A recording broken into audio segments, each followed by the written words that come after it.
Water History, episode 117, Hot Water History. We're both back. Gary, how's it going? The dynamic duo, very dynamic. Happy Easter. Yep, still going. Well, I mean, we haven't talked since Easter. I don't know if you Yeah. knew that, but we haven't had a Oh, podcast since Easter. oh, right, that podcast, but we've spoken. Yeah, right. It's not. Let's not create. There's no riff here. Right. Riff. That'd be funny if there was like, that might be good for viewership if we had some serious beef going on. Yeah. Right. Well, I'm watching this series on. I forget where it's on Amazon. Have you seen it? Daisy Jones and the Six. It's a series based on roughly a book that was written about a fictitious band in the 70s and their like rise to fame and prominence. It's actually quite good in terms of how modern series are going. And it's really about all these secret rifts and divisions and schisms that were going on within the band. Um, but it's a good, and I didn't know this, but I just found out today the lead actress is Riley Keough, who she plays Daisy Jones. So she's the female lead vocals for this band. Mhm. She's Elvis's great granddaughter. Yeah, she's Elvis's great granddaughter, Hmm. which is pretty cool. And the other actors are really good as well. So it's a recommend. Interesting. Is it Hmm. all based on true stuff? No, no, it's It's just all fake. totally Oh, made up. you already said fictitious. Right. Yeah. So, oh, interesting. So you get a little blue pill, taking some blue pills to balance I don't out know. just the rest of this, But you know. yeah.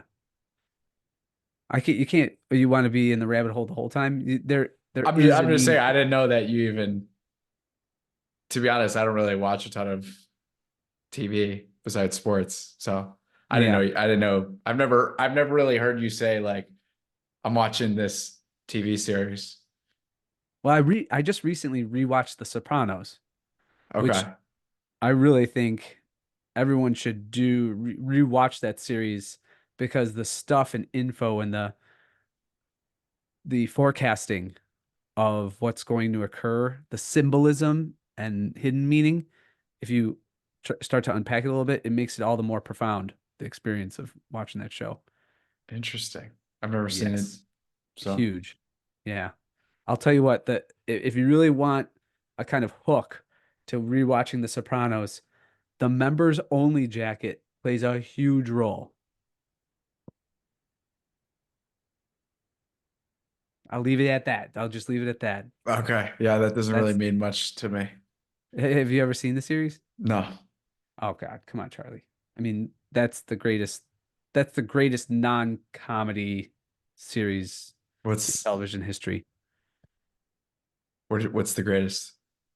Oh, I think Seinfeld is the greatest comedy I thought you were gonna say series. that. Yeah. But Cool. Well, we're gonna talk about some stuff. You've got, it sounds like you've got a bit of a riff on the situation in Israel. yes, the I want to focus on this. The way the news cycle is going with two U.S. imperial proxy wars going on and what's transpiring in a presidential election year here. And then, of course, all of the economic weirdness that's going on with, again, no matter how much this decrepit and futile central bank attempts to tamper down and regulate the dial that of course, it comes with a fatal conceit that a central bank or any entity can simply, by adjusting interest rates, determine how inflation and unemployment is going to unfold and develop. So even if you have a quasi free market operation going on, which this is, it's more of a socialist, quasi socialist uh, economy. The difficulty of just using one particular instrument to try to regulate what otherwise and ultimately should be something that's determined through the trillions of transactions and subjective valuation of individuals operating in a global marketplace. Okay, so that's obviously a fatal conceit and has brought down, actually hasn't brought down any central banks, unfortunately. It should bring down every central bank, but of course they linger on.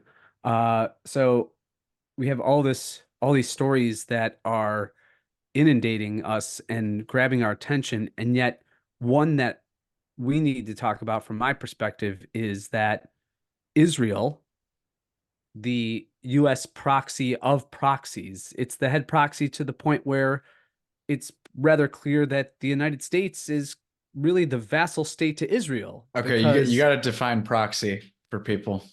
oh, proxy just means a substitute. So someone, an entity that's acting on your behalf, Yeah. although the action is less clear than if, for example, you saw the puppeteer and his arm in the puppet. Okay. So I guess that's the best definition or the best one I can come up with as an illustration. Quite vivid, actually, when you think about that. Right.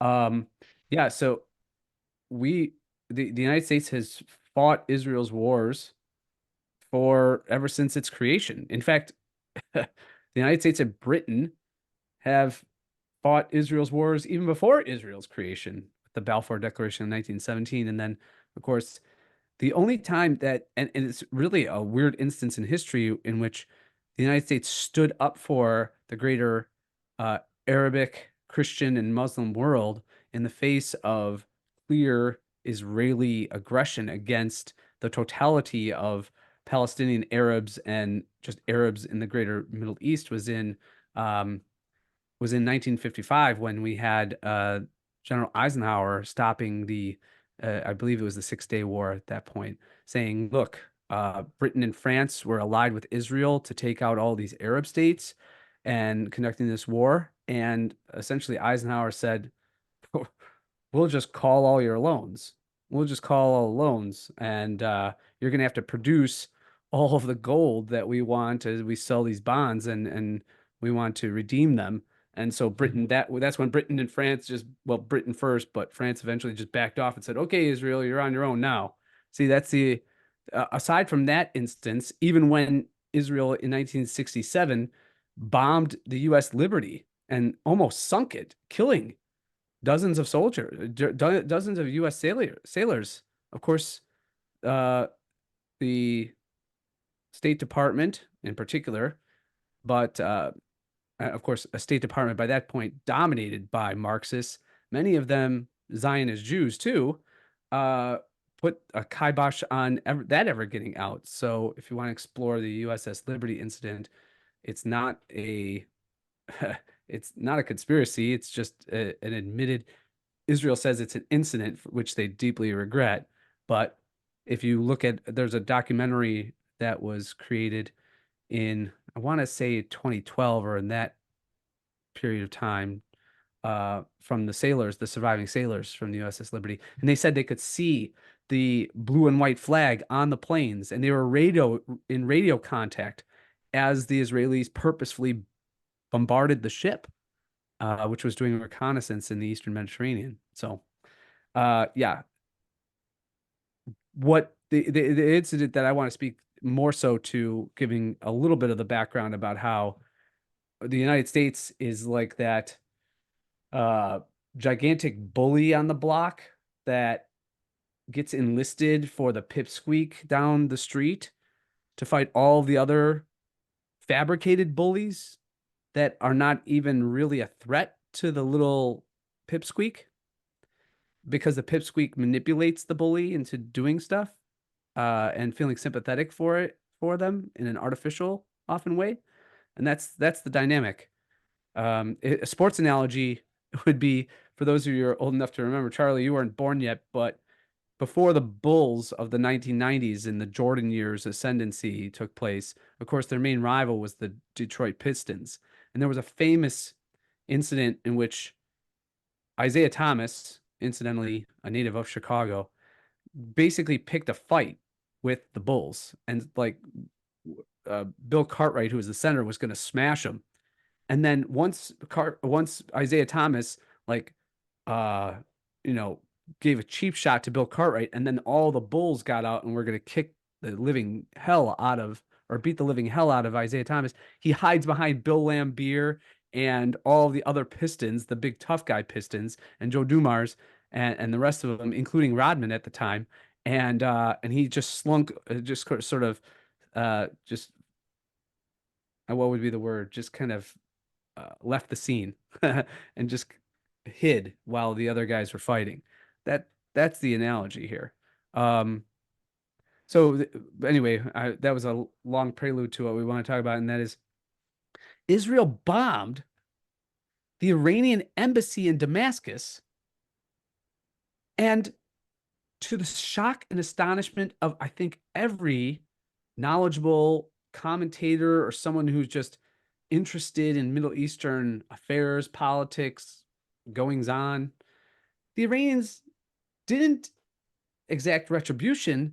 Instead, they just held up as a kind of olive branch, a, a means of negotiation. As there, by the way, it's estimated that up to or maybe more than a dozen Iranian diplomats died in the bombing. So that you have dead Iranians. Yeah. By the way, for those of you who don't know, I mean, an embassy in a foreign country is your country's land. It's your territory. It cannot be invaded. It ought not to be transgressed upon. And sure enough, you have Israel going and bombing the Iran for what? To what end? Can we What end? pause? Can we To pause start there? World War III? What's Can we that? pause there on embassies? Yeah, okay. Do you have a general take on embassies? I suppose Do you they're think it's a? Do you think it's obviously? Do you think it's a? It's hard to say without talking all about government. And maybe I'm cutting you off here too much, but you can ignore it if you don't. But I was kind of just curious about sure. if you think it's a good idea to have or not, essentially within the state, or if it's Let's not even worth talking about. let's admit to the existence of the paradigm of the state, and if we do so, and we're existing within said paradigm, is it problematic that these different states have embassies or territories wherein they have diplomatic immunity and are able to negotiate in for example, trade deals or diplomatic relations or working out some sort of, I don't know, agreements on the world stage? I who Yeah. really has a now, of course, that comes with all of the inconveniences of when you're giving foreigners diplomatic immunity in your capital or your city in the current terms of a consulate or something like that, and then they're able to perpetuate crimes. I remember reading maybe 15 or 20 years ago about how many violations and parking tickets and all of the different infractions and misdemeanors that are committed by just the staff and those who attend the UN in New York. There was one Egyptian diplomat that piled up like some ridiculous sum of parking tickets. It was like $120,000 in parking violations. Huh.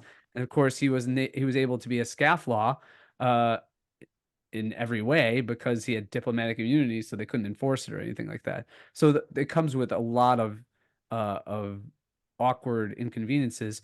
Of course, the solution there would be you don't have states, you just have entities, be they corporations in the business model or interest groups or whatever humanitarian organizations that simply conduct business wherever they want to, so as long as they're recognized as being legally present within that country's or nation's or people's border, or Yeah. land.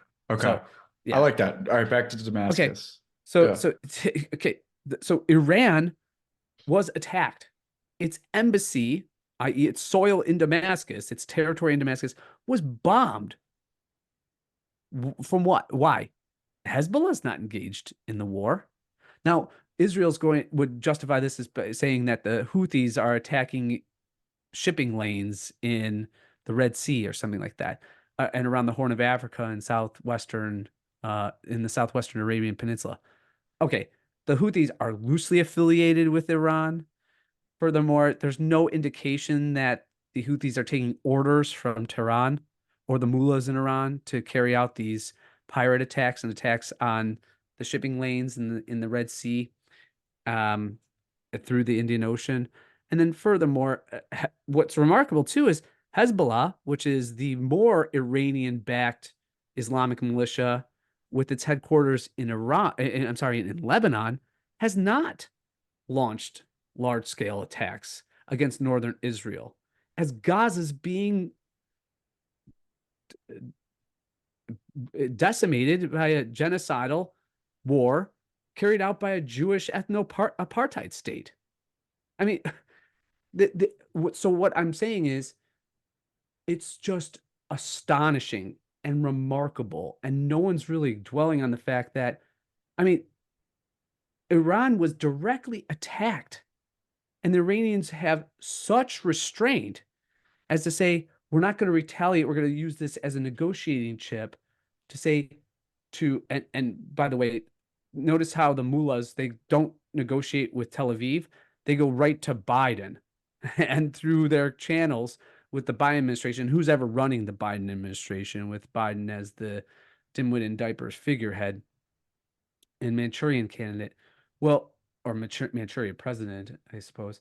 So they go right to the powers that be in the U.S. State Department and say, look, we have every right to attack and retaliate against Israel.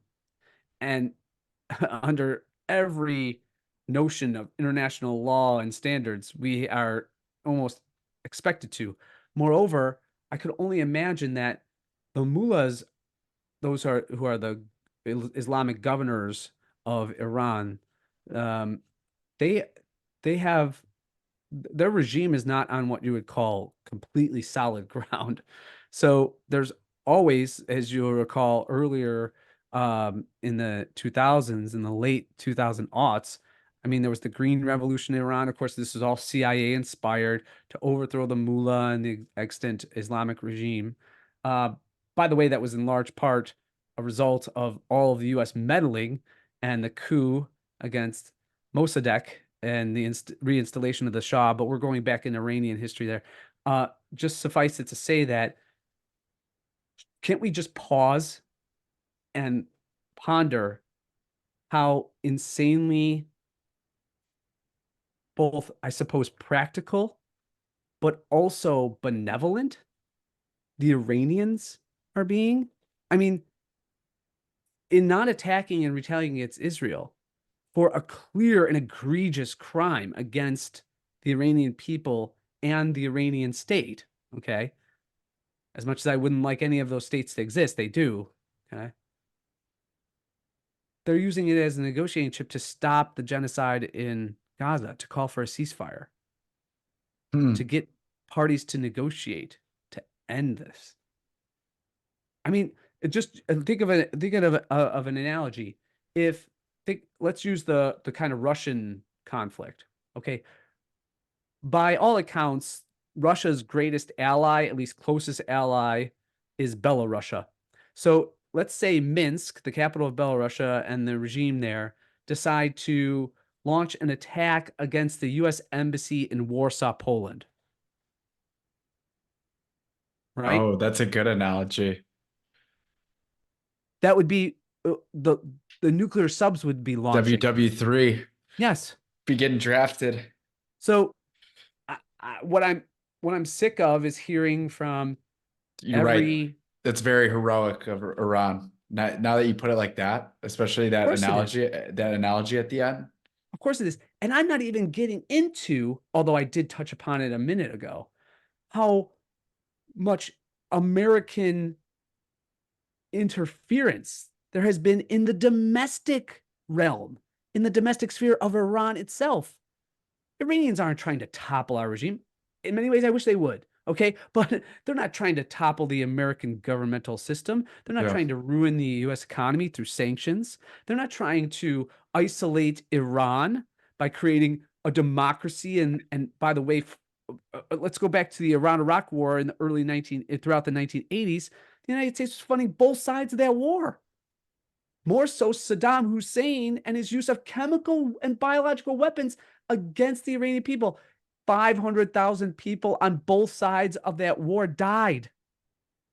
And then you just have, uh, I have zero patience now for all of these Zionist boomer cons, neocons, from John Podhoretz to Ben Shapiro and to all of their Christian Zionist lackeys, whether they be Ted Cruz or Lindsey Graham or any of the other vapid midwits that make up our political class and the social elites within this country, which is by and large noting the people who we elevate to positions of authority and power is a really shady reflection upon the status of American civilization.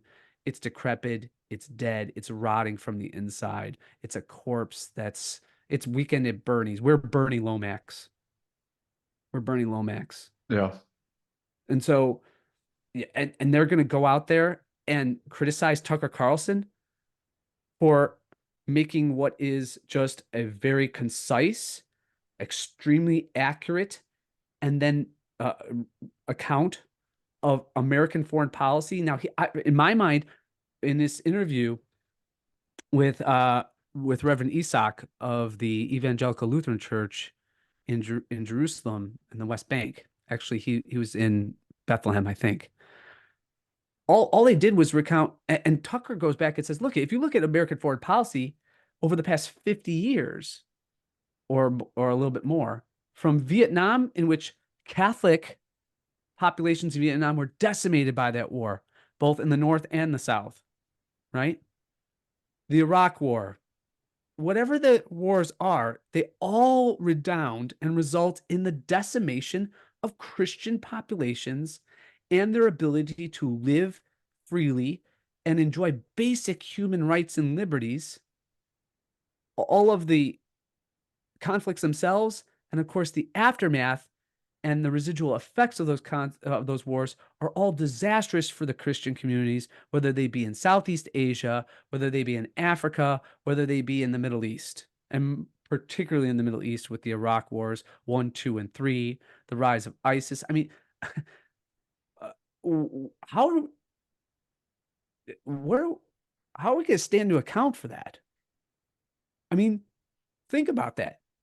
These nascent, ancient Christian communities in the Middle East, and then go back to, of course, Nagasaki was the center of Japanese Catholicism and Christianity. Hiroshima had a sizable Christian population. Tokyo, and you firebomb these cities. Dresden was the jewel of Eastern Europe Christianity in many ways, and you firebombed it. So go back even further. How about the fact that the United States occupied the Philippines and led a guerrilla campaign of such atrocities that you wouldn't even want to read a diary of a U.S. soldier, much less a Filipino insurrectionist at the turn of the century. Yeah. Okay. So in reality, Tucker didn't go far enough. So when all of these Richard Hananiah figures and all these cucks for Israel are lambasting him as being, of course, they have no argument because they have no historical perspective, or if they do, they're just glossing over it because that's what, the Ben Shapiro has majored. He has a PhD in glossing over atrocities against Christians and Muslims. But man, is he able to magnify any of the slightest insults to Jews? He loves that. So I saw the beef with him and Candace kept going. Are they debating or what's going on there? I guess, well, he set up these idiotic preconditions wherein both Shapiro and who's the guy, Jeremy Boring, knew that Candace was in London, and they said you have to come back here within 5 days for the debate on Monday. She's like, I'm in London, and it was for a Daily Caller event that she had already promised to go to, even though she had been let go from the Daily Caller or the Daily Wire. Did I say Daily Caller? Daily Wire. Whatever it is. Yeah. So it's just their slime. They're just slimy. And then you have this other cuck that Anthony, what's his name? He's also I I want to go into him. I forget his name, but he's tweeting about how patriotic Ben Shapiro is and how Tucker Carlson just is trying to inflame anti-Jewish sentiment among Christians, as if Christians are going to all of a sudden get together and have pogroms against the Jews again in Manhattan or in Skokie. Give me a break. All the while, but all the while, thank God for Max Blumenthal and his wife, Enya Parampil, who are running the gray zone. And they're noting that a lot of the new funds that are going into the Ukraine are going to directly to the neo-Nazi militias that are in Western Ukraine. And they're not even being deployed to the front. Zelensky's calling up women now, fighting age, to go to the front lines. So just the blinders that these people have on. Like, you're supporting this war against Russia, and you have a neo-Nazi state running, or a militia who's receiving all the funds from the American military and the CIA. Oh, it's insane.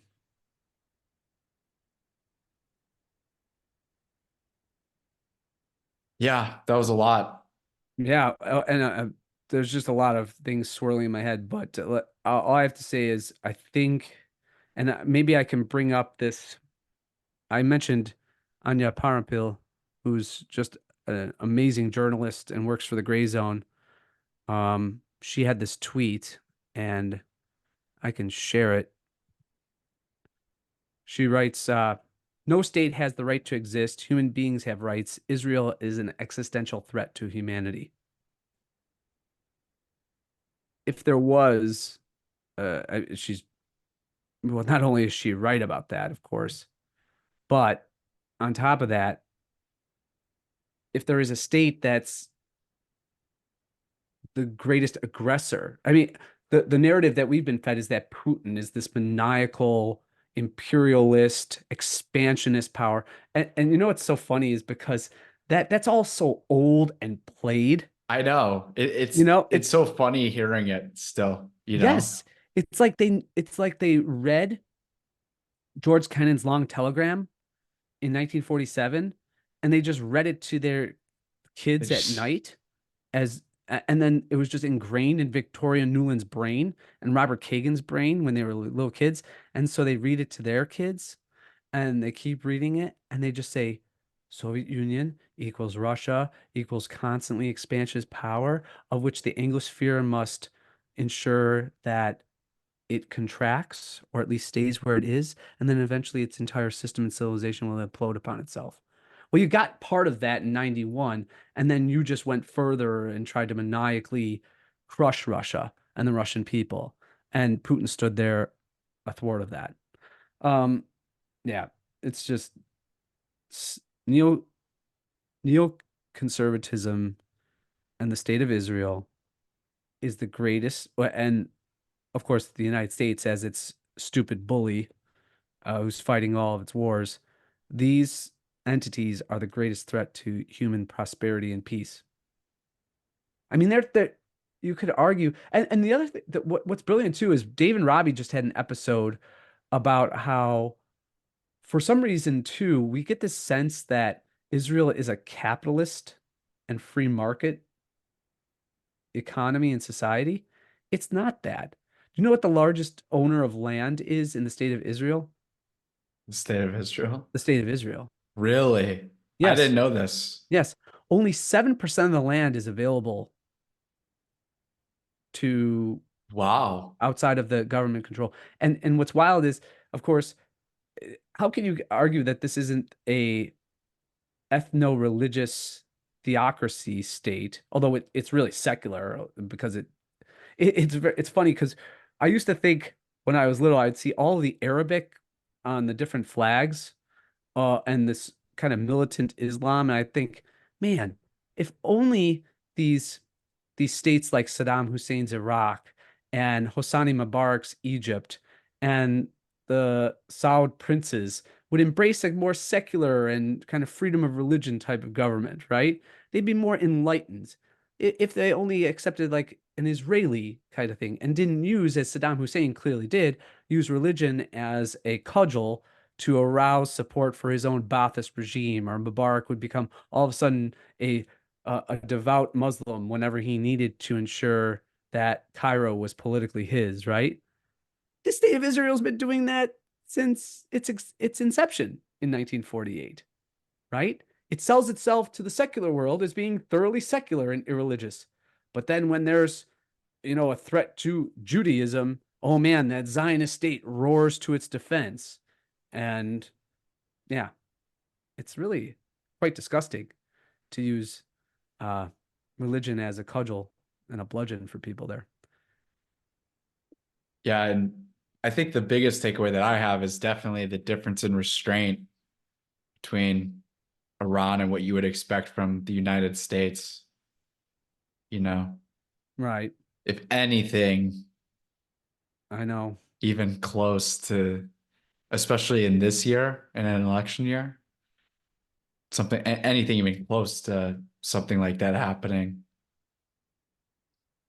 would have the It just sirens it, going. it, it just strikes me that the world is ruled by as it's really is a Bob Moran cartoon, and you have a lot of blood bathers that run the world, but they're blood bathers who never experienced any serious consequences or negative effects to their devious practices and the deadly sins that they love and relish participating in.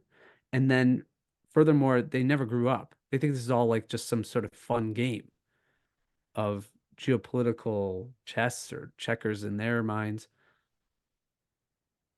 And all of the rest of the world who the vast majority of people made in God's image just simply want to get along and prosper and cooperate. And as I continue reading and making my way through Human Action, that is what's so amazing about the system that Mises defended with all of his sagacity and in such art, which art with such articulate brilliance, is the beauty of social cooperation and how governments at every turn destroy and vitiate any possibility of that. Joe, amen. Yeah. You want to get to a town that Mises wouldn't be so proud of? Sure thing. Here it is. Meanwhile in Oak Park. In Wild Oak Park. I've been waiting a while for this one, Gary. Oh boy. D97 under fire amid controversy over lesson about cotton gins. What, what's controversial that they existed? The incident, which sparked a public outcry that it was racially insensitive, is under investigation. Wait a second. Okay. No. You know I what? won't even comment. I'll bite my tongue, but this is just I can see where Don't this is going. try not to read it before I read it. Okay. All So right. because I I'm want closing my eyes actually.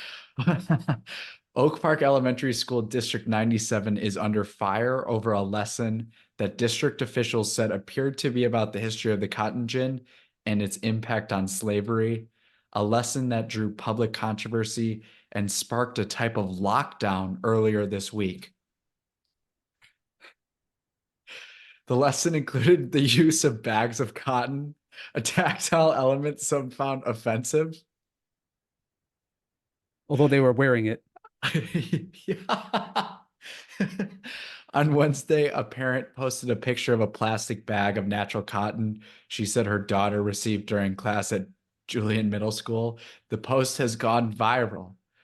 The mother and other parents and members of the public called the activity out as racist.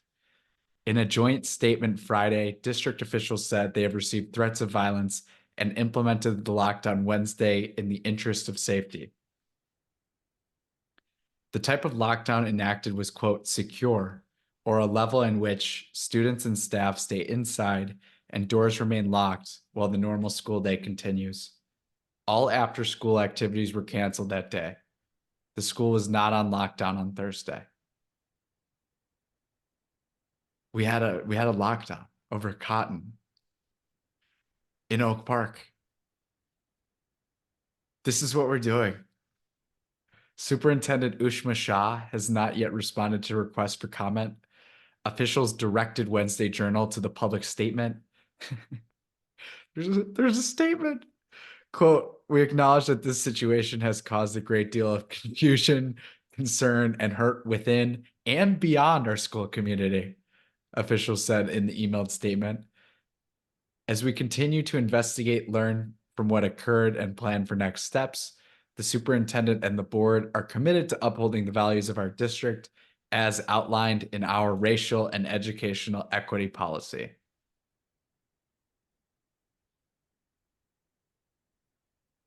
Richard, what are we going to do, man? Oh, It's not over yet, by the way. I just wanted to. So this is the Facebook post. This is the Facebook post. Autumn came home with this talking about her. Well, I don't know what YT is. Teacher gave it to her.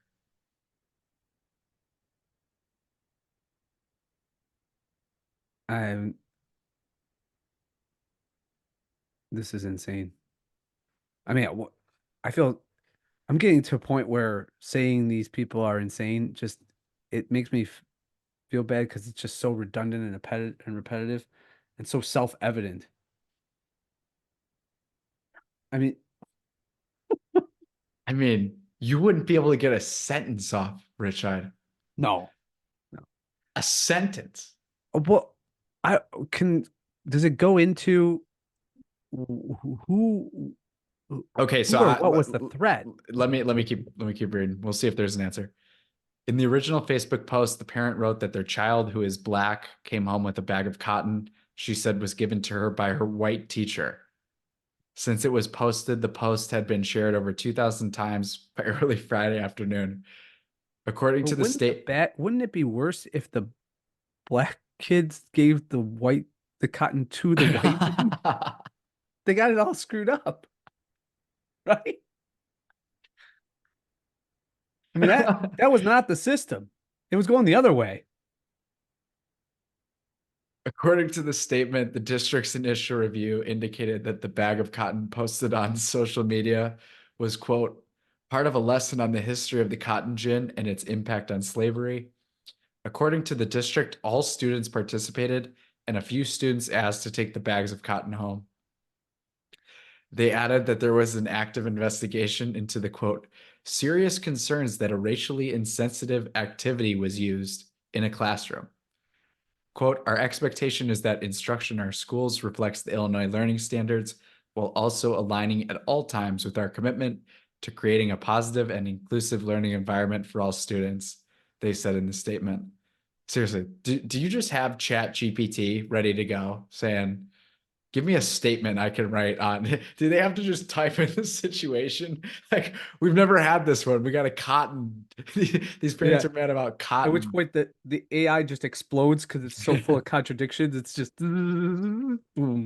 Quote, in addition, we recognize that special consideration must be given to the experiences of the communities most impacted by the topics that are being taught, they read. Okay, so that's interesting. Commenters blasted the district's Facebook page with concern and outrage over early reports of the incident. Quote, a parent should be able to feel safe sending their children to school, no matter the color of their child, one said. For a teacher to give a Black kid cotton is very unacceptable. That teacher should be fired immediately. I can't imagine how the parents are feeling right now, but I bet they don't feel as if their child is safe. I hope I have an answer. The parents are feeling as stupid as they ever was. I hope the school will do what is right.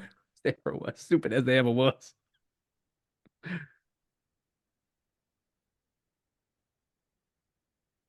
Wow. Others expressed harsher language and threatened the district. The district also received a, quote, high volume of phone calls from others outside the community, with some yelling and using profanity toward the district office staff. What? So these violent epithets against school personnel, hey, understandable. But bringing in cotton to talk about a lesson regarding the impact of the cotton gin, That's anathema. Yeah. These It's actions prompted the district to institute the secure lockdown on Wednesday. wait till they look at the materials that make up their clothes. It's gonna be civil war in Oak Park. Quote, these comments began as questions and concerns about the classroom activity. However, they escalated to include specific threats of violence to our school community, they said in the statement. Chief Safety Officer Felicia Starks Turner contacted the Oak Park Police Department for support to ensure an appropriate safety response, which included having patrols at both Julian and Brooks Middle School during dismissal Wednesday. The district has also limited comments on their Facebook page. I think this is one of the crazier ones yet. Yeah, this is I feel like we say that once every 2 months, but this is at the top. This is upper echelon, this baby. is up there. It's Oh, in yeah. it's in the elite group. It's not the Ravi situation, and it's not the whole what was the transgender one with the pronouns. And It's not that one. changing of the gender mid-sentence. That one is the champion as far as Or the robber making himself a sandwich at the the robber restaurant. making himself a sandwich. See, all of these are great. I mean, the teacher, I'll just go back to the whole reversal of the system. I mean, it'd be a one thing if the teacher gave them seeds from cotton and then said, in a week we're gonna grow this, and then you have to hand me back a bale, a bag of cotton. Yeah, that's the thing. We don't even get the teacher's perspective in here. This is just complete BS by the Wednesday Journal. Right. Like we don't even know the teacher's point of view. Maybe the teacher No. is super racist, which is the funny part. Like we Yeah, don't I'm even sure know. I'm sure. We don't even know. I don't think he is, but what if he just came in and he was like, or maybe he was talking about reparations and he was like, I'm giving it back, you know? Oh, uh-huh. I'm sorry, my ancestors did this. I am giving it back. We give it back to you. Right. Right. Well, it's funny when we're just about the reparation argument. There was one, Tom Woods had a libertarian, a left libertarian on from San Francisco of all places. I think he's a professor at University of San Francisco or something like that.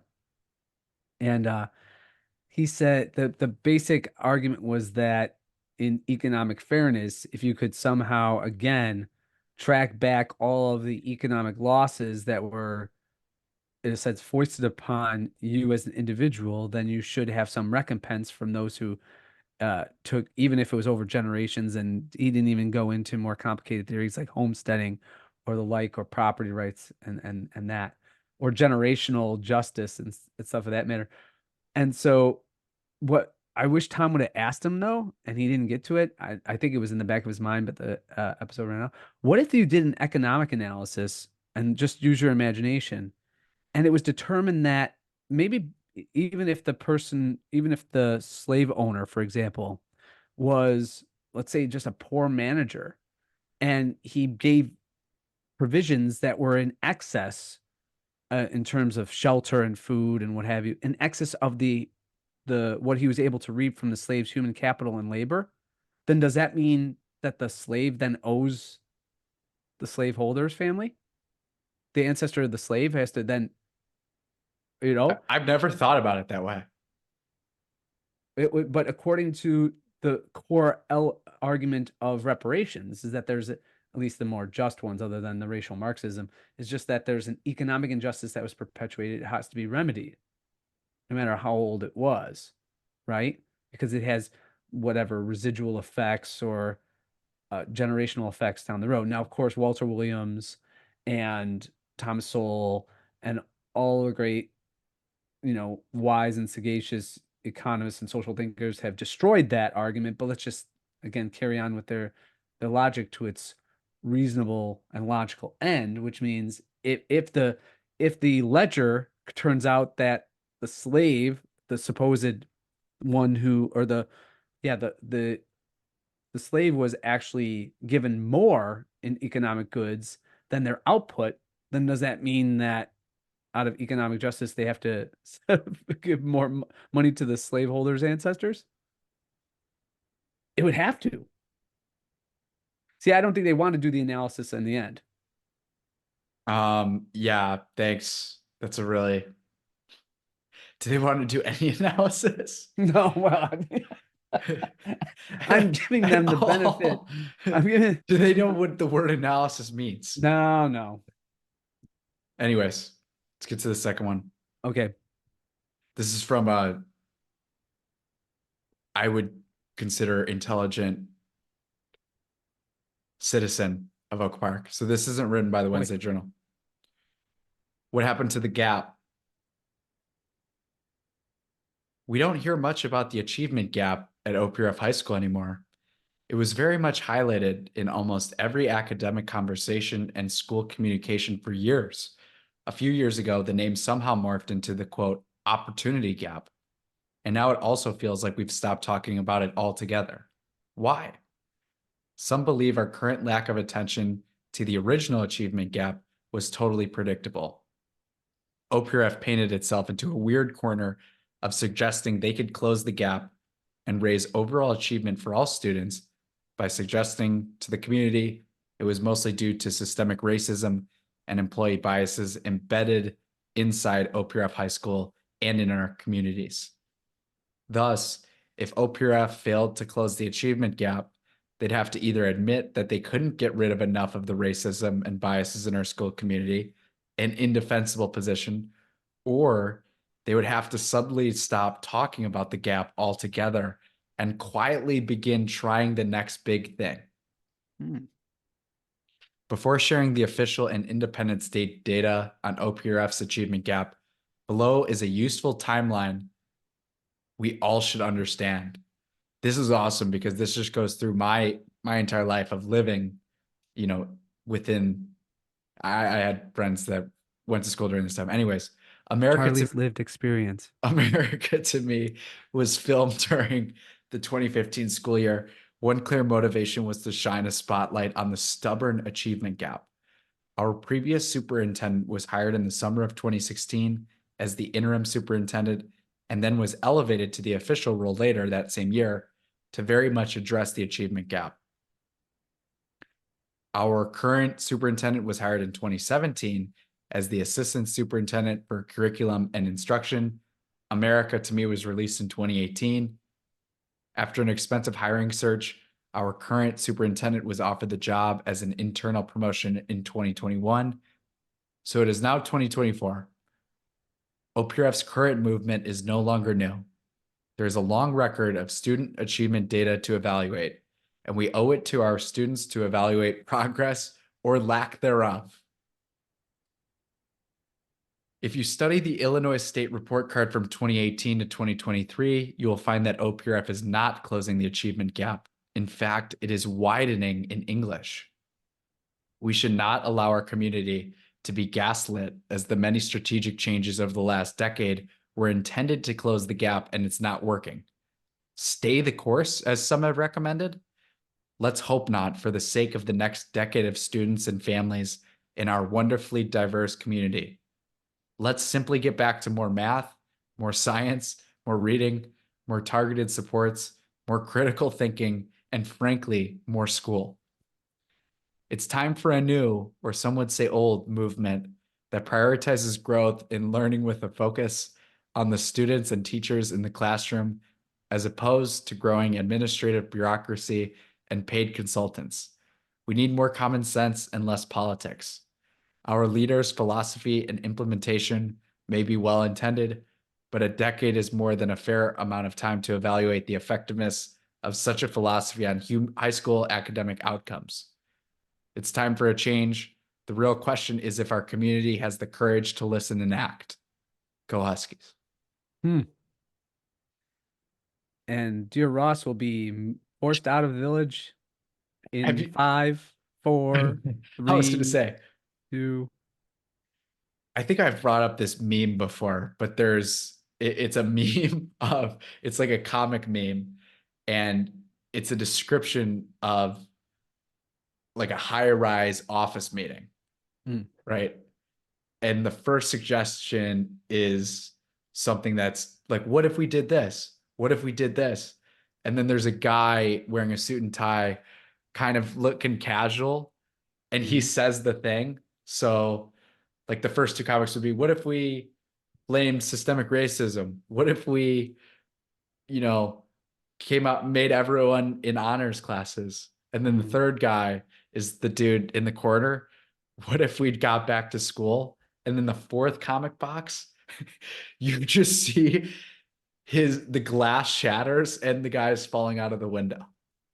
That's And Ross. that's what I think. That's what I think. Unfortunately, Ross is. Yeah, poor Ross. He's not gonna be saying go Huskies for long. But not that we are advocates for more Shula, right? More Yeah. school. As if that was working. Hold on, let me pull this up. This is the meme. So what if we did this? What if we did this? What if we did this? There he goes. There he Angry goes. boss out the window. Yeah, there it is. That's a good one. So Yeah. Maybe the State Department and CIA need a little bit of that. yeah. You know, it's so A lot of sad it. how that's just not even close to as cranked up temperature wise as we would take it. Obviously, we would just be like, this is insane. You guys are idiots. Yeah. I feel bad for the people that are actually balanced and not as into it as we are, but just, trying to do the best for their kids. And, Doing the best for the kids would be moving on Oak Park and never letting them see the interior of a public school. yeah, maybe. So, Yeah. So to that end, I know that requires some sacrifice, but it's worth it. Meanwhile in Oak Park. Good episode, Charlie. Want to encourage everyone to support our sponsor, Trinitine Brewing. We're looking for that day when we can just go to the local convenience store and pick up a 6-pack of Cristeros Mexican lager, right? Or Quartermaster Jerry. So, and Can't GSC wait. race. So I hope can't wait. that comes sooner rather than later. All right, everyone. All right, peace. God bless.